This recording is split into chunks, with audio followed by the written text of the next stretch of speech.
Paul Greyrat is the father of Radius Greyrat, Norn Greyrat and Aisha Greyrat. He's a lustful man that attracted and slept with many women, but he eventually marries Zenith Latreia. Following the teleport incident and inability to find his family, Paul fell into depression and drowned his sorrows in alcohol until his reunion with Radius. Paul is a tall, muscular and handsome man with sandy light brown hair, where part of his hair is short that frames his face, while the rest is gathered in a long ponytail that rests above his shoulder, green eyes and a mole near his left eye. Paul is a confident, bold and playful man. Despite being born an Asheran noble, people who knows Paul describes him to be rude and speaks like a thug, which causes the same people to be surprised that Radius Greyrat is his son. He is very caring of his loved ones and will go to great lengths to protect them. Paul is also a lustful person drawn to women with large breasts, a trait that is seen in most of the Nodo's family. He has a history of being a womanizer,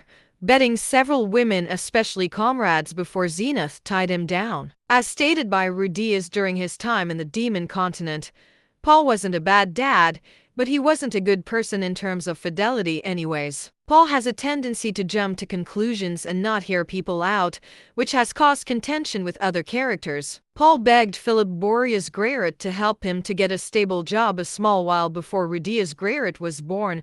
Paul saying that anyone below 12 is a kid refers to him leaving his house at 12 years old. Despite running away from the Nodo's house, Paul inherited the family's preference for well-endowed women.